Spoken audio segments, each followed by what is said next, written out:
Your presence is beloved and you are welcome here. Whether tears have fallen from your eyes this past week or gleeful laughter has spilled from your smiling mouth, whether you are feeling brave or broken-hearted, defiant or defeated, fearsome or fearful, whether you have untold stories buried deep inside or stories that have been forced beyond the edges of comfort, whether you have made promises, broken promises, or are renewing your promises, whatever is on your heart, however it is with your soul in this moment, in this space of welcome and acceptance, commitment and recommitment of covenant and connection, let us worship together. Those words by Joan Javier Duval. And I invite you to rise and body your spirit to sing number 1031, Filled with Loving Kindness. Remain standing for the chalice lighting and the doxology. Please notice with this song, which is in the teal book, that it's 3 times through, but in the second and third verse, you replace the pronouns with those at the bottom of the page. And this will tie to the sermon later.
Chalice lighters, come forward, please.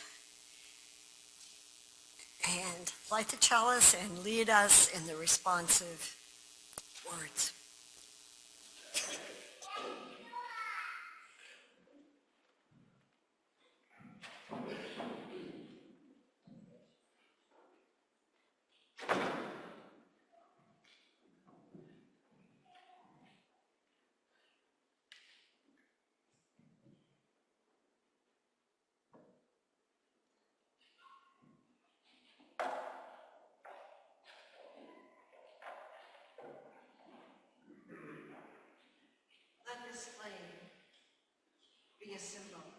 boldness we seek.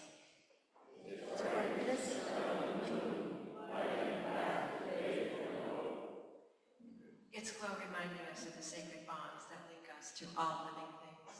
Its radiance allowing us to cast the light of freedom, justice, and peace on all the world.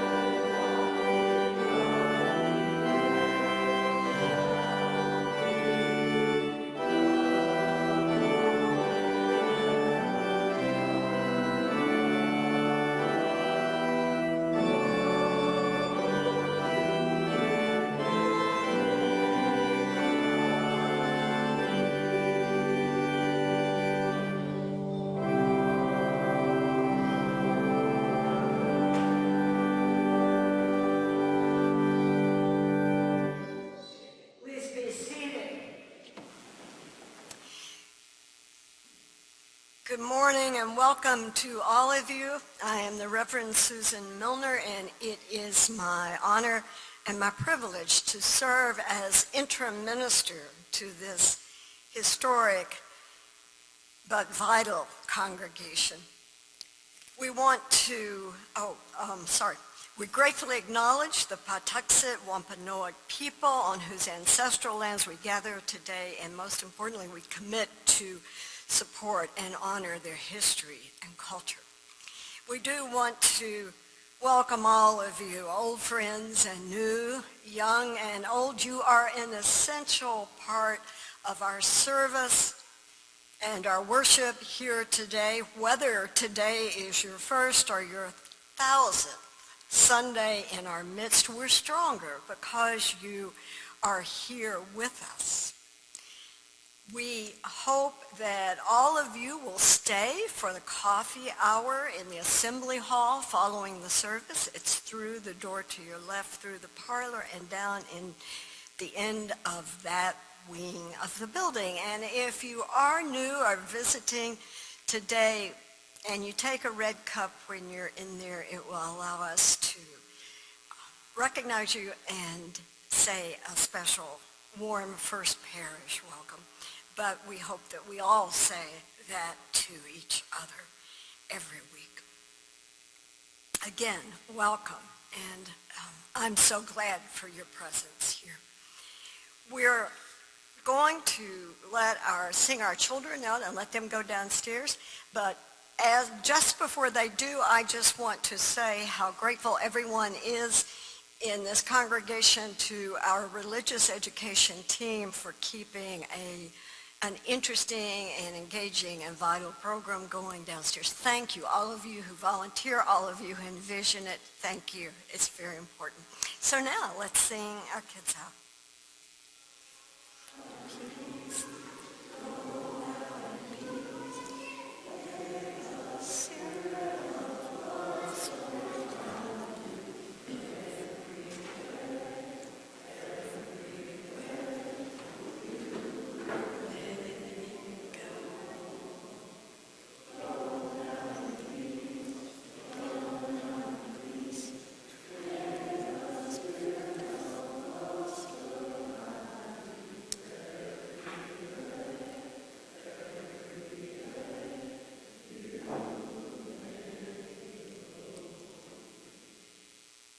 I feel like half the congregation just left. Some of you will know that we are coming up here on our stewardship season, and we have a reflection today from Cindy Ladd-Fiorini, who is a long-term member of this congregation, a very active one, and also happens to be the president of the congregation at the moment.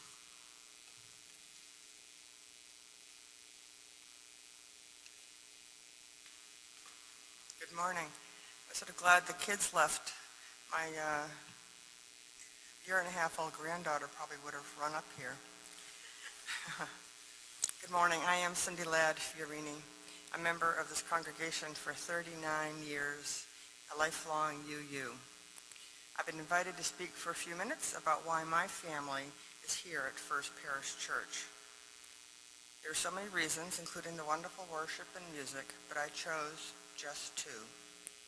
My husband, Rick, and I were fortunate to raise our three children in this church.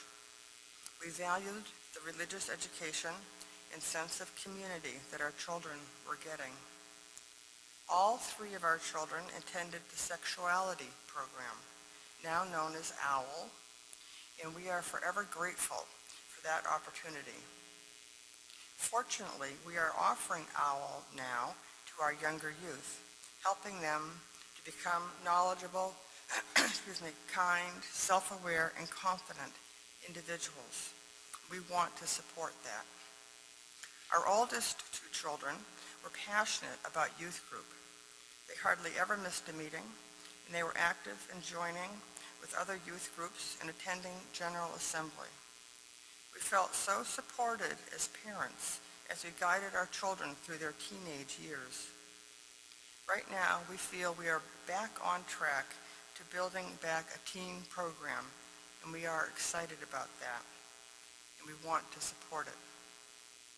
And now, our daughter, Alexa, and her three daughters, our lovely granddaughters, are active in this church community. We want for them and all the children in the church school now and in the future to have the experience that our kids had. Not the exact same program, as times have changed, but the sense of belonging, of knowing what Unitarian Universalism is, of being part of a larger family, as church, as home, a safe space where they are loved and respected. That's what our kids had.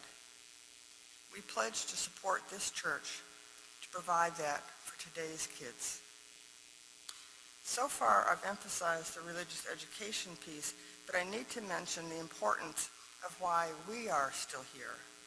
For us, it is this community. All of you wonderful people, and all the wonderful people who have gone before in the last 39 years that have made our lives what they are. There is always someone to call, to offer a hug, to laugh with, or to work towards a goal with, or just to share a story. Someone who gets us, who understands our values and shares them. I don't know how people get through life without a community like this. This is another reason why we pledge, and we hope you will join us in thinking about the meaning of your life here at First Parish Church and what the community is to your life and your hopes for the future. Rick and I are now in that category of people with fixed incomes, but we have searched hard and will raise our pledge according to what this beloved community means to us. I hope you will consider doing the same. Thank you, thank you, thank you for being who you are, being here for us.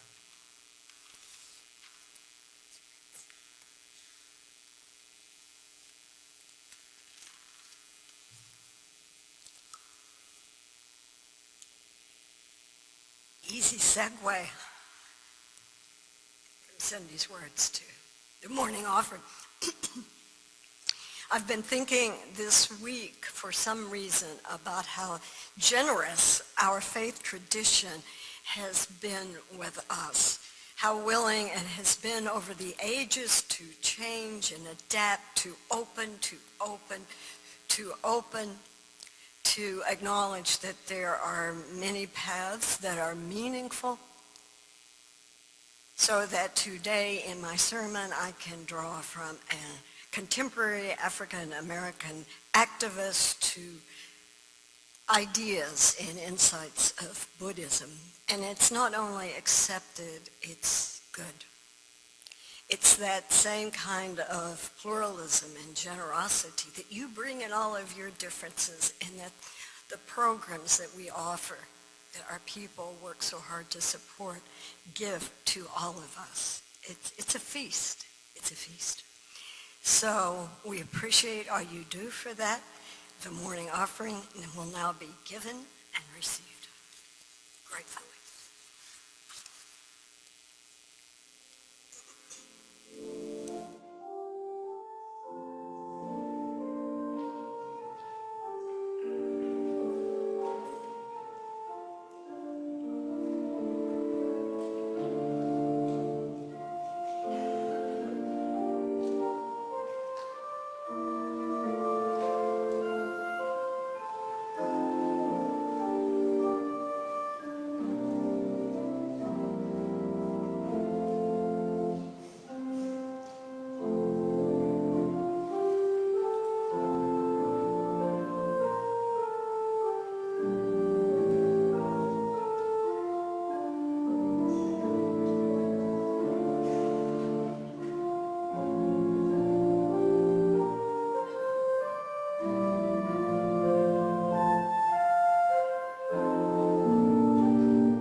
I have two readings this morning, both poems by Mary Oliver, because there really aren't many poets better at seeing the detail and all of its imperfection and glory.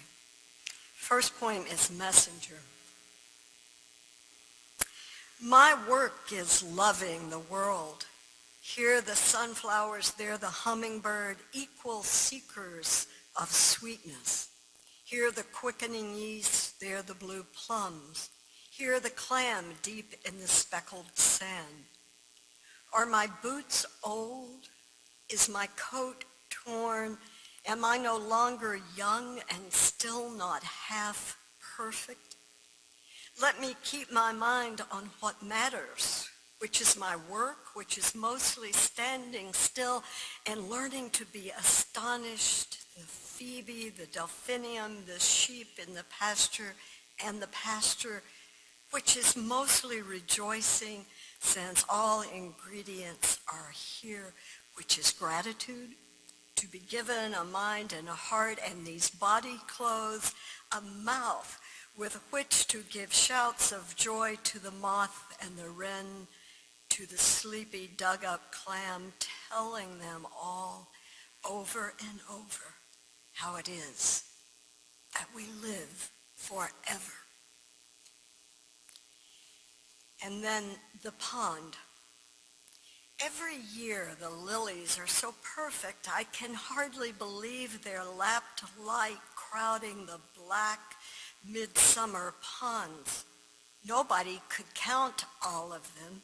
The muskrats swimming among the pads and the grasses can reach out their muscular arms and touch only so many. They are that rife and wild. But what in this world is perfect?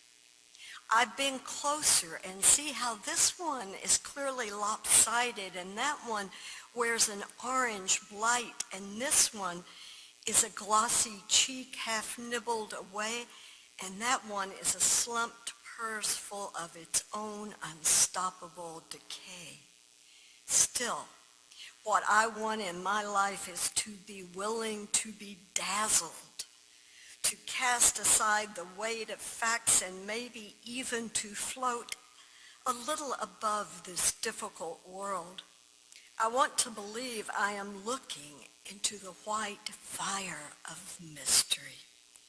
I want to believe that the imperfections are nothing, that the light is everything, that it is more than the sum of each flawed blossom rising and fading. And I do.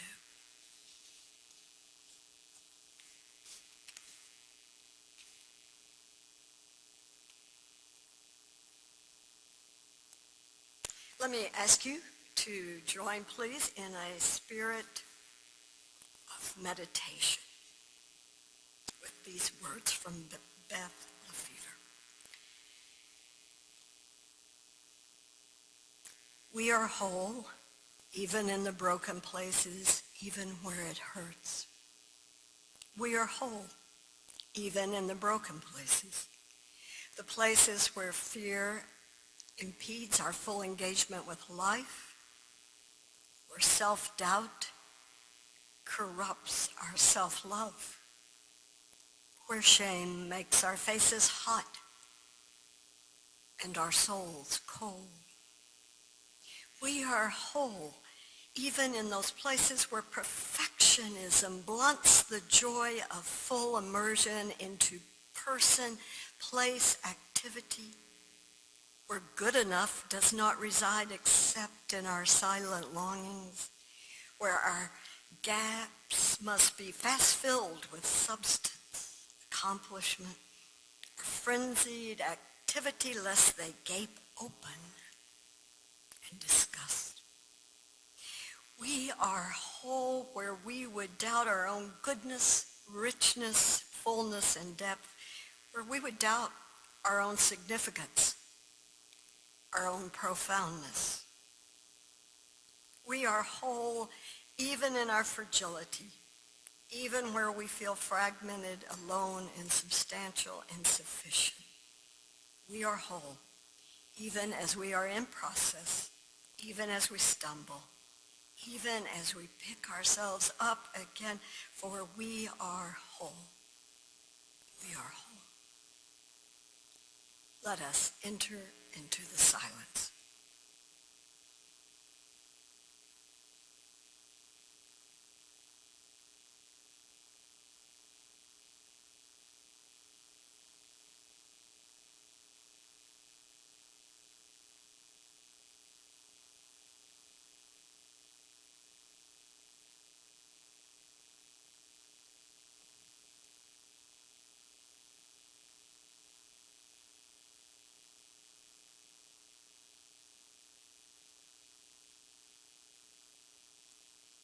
May our hopes and dreams take flight on the wings of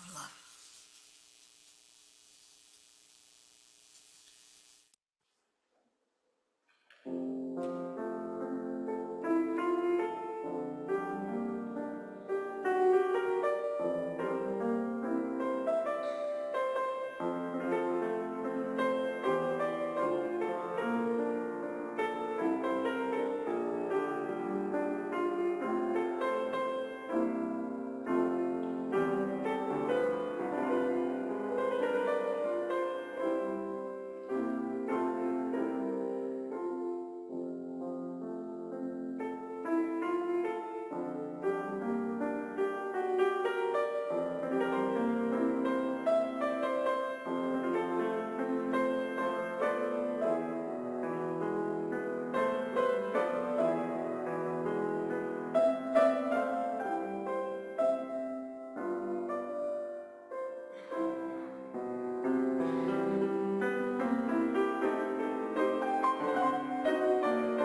thank you to Ed for making sure we have some women composers in this Women's History Month.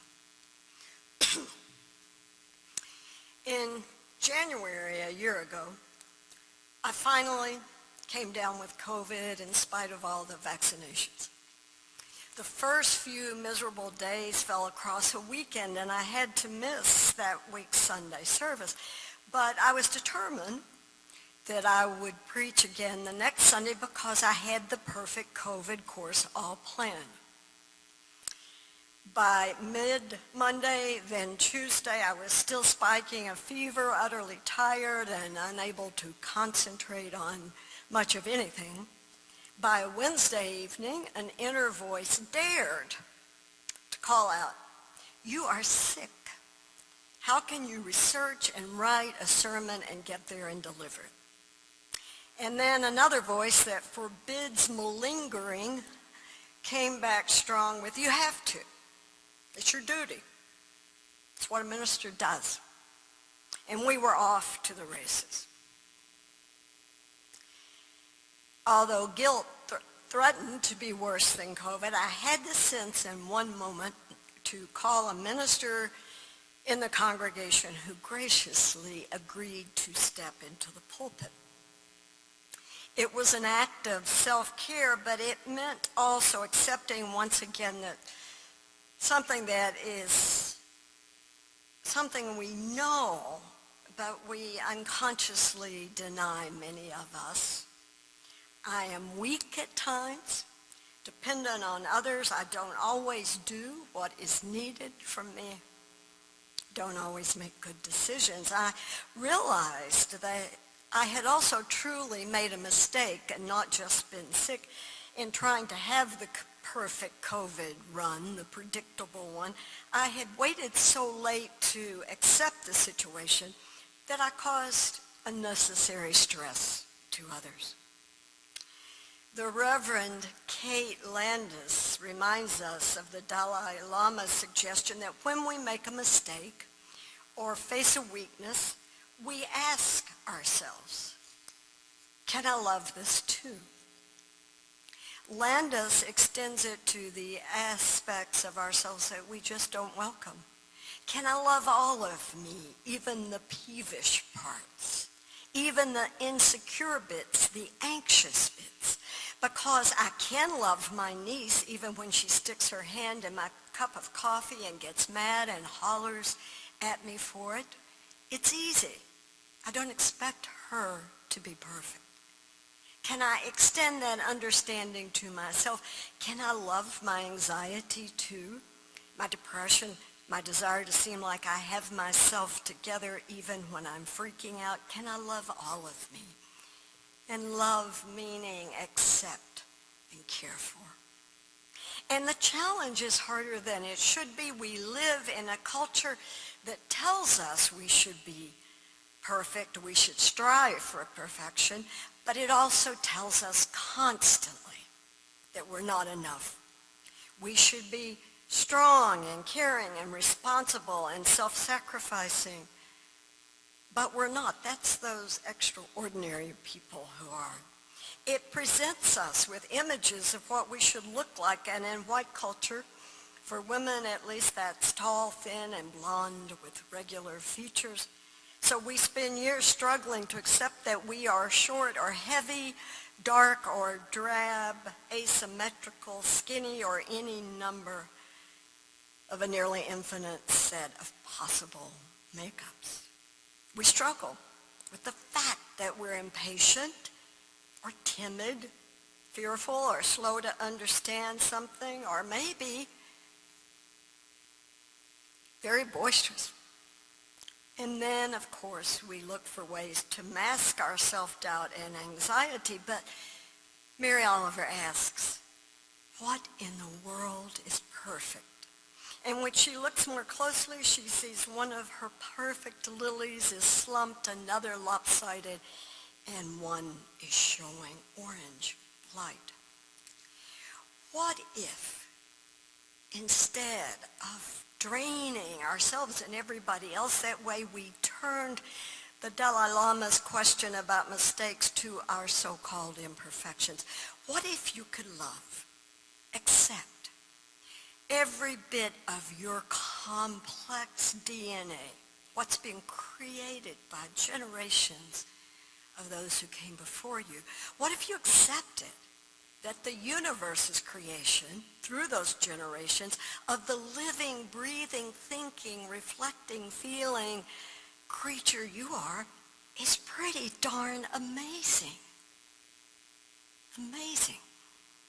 What if you accepted yourself and loved yourself, took care of yourself, not as a self-indulgence, but as an essential part of caring for life itself? The writer and activist Bell Hooks writes, "There was a time when I felt lousy about my over 40 body, saw myself as too fat, too this or too that, yet I fantasized about finding a lover who would give me the gift of being loved as I am. It's silly, isn't it, that I would dream of someone else offering to me the acceptance and affirmation I was withholding from myself." This was a moment when the maxim, "you can never love anybody if you are unable to love yourself," made clear sense. And that's really, really important, accepting self as part of caring for life. For many of us, to talk about self-love or self-care sounds like narcissism or a platitude caught in a meme. I confess it took me years, longer than some of my colleagues, to start thinking about and talking about self-care. But look around us. Look around us right now in 2024. Every day we see the profound destruction and chaos being brought on our civic relationships, our institutions, and our nation by a few people who put themselves at the center of the world and don't care about anyone else. But we know, don't we, that that kind of grandiosity is the shadow side of believing that you are very, very inadequate. In truth, taking care of ourselves is absolutely fundamental to a mature spiritual life. It's what allows us to give up spending all that energy to defend ourselves and blame other people, and instead free the energy to appreciate ourselves and each other and our years on this earth. And if we accept ourselves or love ourselves, then caring for others is much easier. Psychologically, many people suggest that the first step is simply to counteract a voice of criticism, self-criticism. And I will tell you very truthfully, my own life was transformed many years ago when I was burning out as a minister and feeling inadequate as a parent because I'm trying to do them both. And I found a really good therapist who taught me to interrupt that critical voice.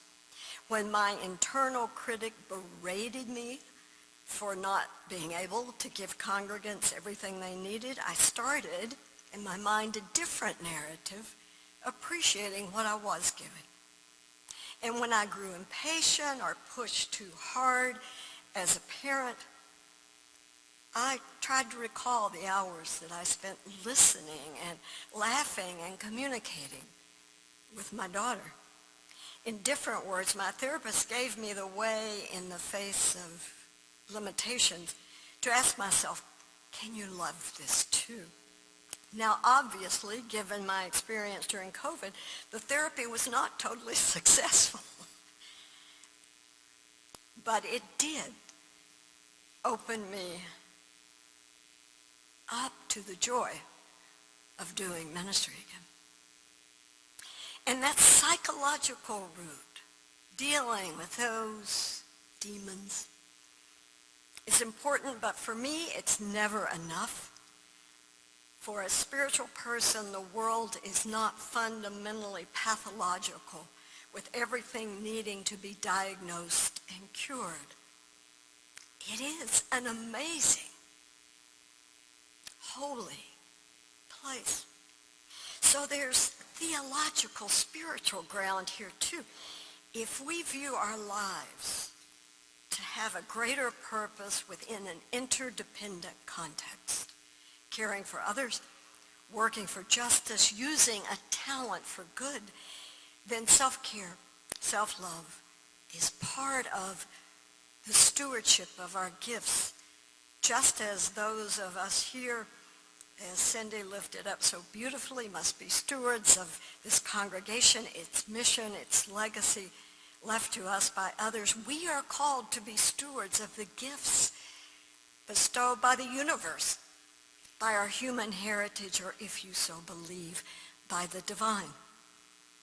And then perhaps in Oliver's words, we might dare to be dazzled by ourselves and each other. As Landis says, every bit of you is holy, even the embarrassing parts, even the thoughts you wouldn't tell your best friend. God is in your every cell, calling you to live a loving, joyful, boisterous life. And now, I want to be careful to say that accepting and loving oneself doesn't mean you justify everything you ever do. It doesn't mean justifying hurting people. It doesn't mean never trying to change your behavior. Part of the joy of being a thinking, yearning, reflecting creature is that we can choose to grow. But if that first Unitarian Universalist principle affirming the worth and dignity of every person does not include ourselves, and let's be honest, sometimes we don't act like it does, then we're not doing our part to weave that web of mutual respect. We don't truly put love at the center of our faith, as the new Article 2 calls us to. It's that sense of self-worth that leads to transformation and loving others in a healthy way. Dan Harris learned something about that. After having a panic attack delivering news on national television, Dan Harris took up meditation and became a self-help guru. And then, to find out how he was doing, to measure himself against his perfect ideal, he decided to have a 360-degree anonymous review by all the different people in his life: employer, colleagues, family, friends. The results were synthesized into 39 pages. After the first 13 pages of polite affirmation, the rest delivered the news that he was arrogant, rude to staffers, cold, and unfair. Painfully, Harris realized that the parts of himself he was most ashamed of and tried the hardest to hide his anger and his self-centeredness were on full display to everyone. So this time, he signed up for a 9-day retreat to improve his capacity for warmth. And the whole thing centered on practicing love and kindness in the Buddhist tradition. The instructor insisted, somewhat to his surprise, that if you want to be less of a jerk to other people, you first have to be less of a jerk to yourself. In fact, she said, when your demons arise, you should put your hand over your chest and assure them that you are there for them too. Now, Harris rejected the idea, which he found ridiculous.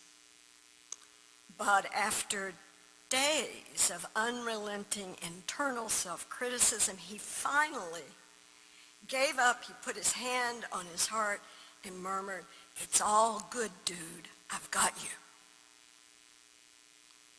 Surprisingly, when he stopped fighting his demons, they calmed down.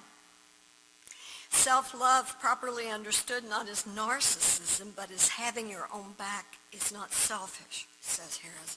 It makes you better at loving other people. And so eventually, he chose to do another 360-degree review, and while I have to question the wisdom of that, it revealed much better relationships. Spiritual practice takes us deeper into the I vow dynamic, deeper into what a more mature and mutual respect and acceptance and love means. And Harris suggests this practice to us. Find a quiet place that's comfortable, get into a comfortable position, not one of those rigid ones that most of us who don't normally meditate assume, but really comfortable.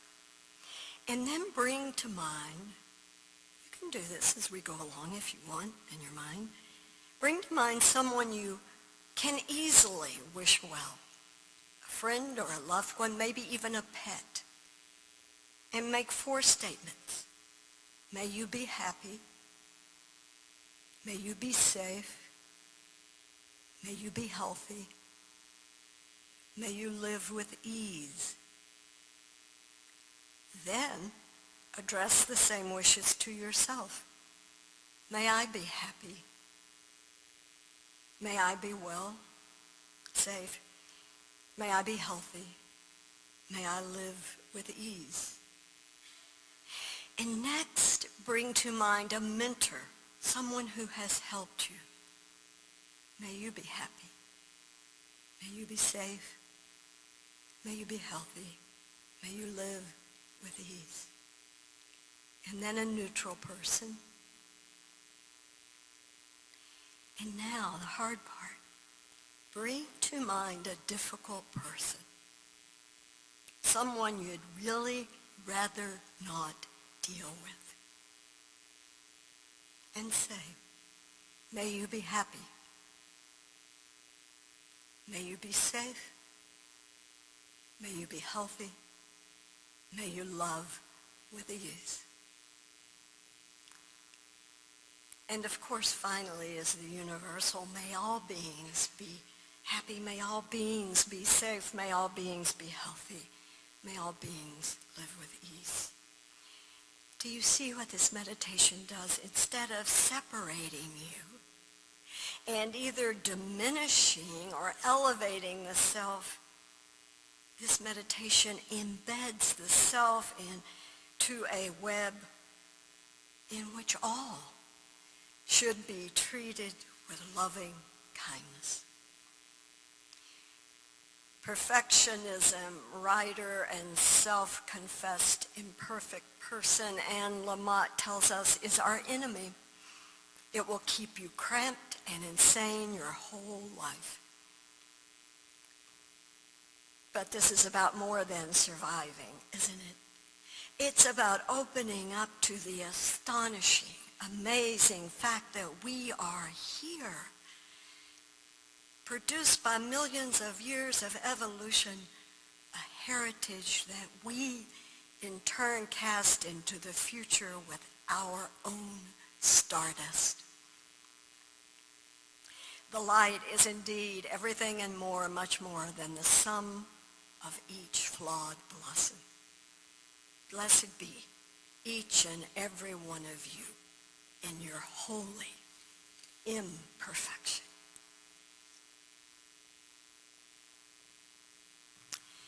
And now I invite you to rise in body or spirit and join in singing number 95 in the Gray Book, There Is More Love Somewhere.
Be your best self.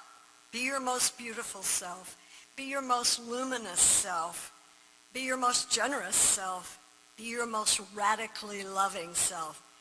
And when you fall short of that, as we all do, as we all have, bounce back and return again. The words of Omid Safi. Please be seated.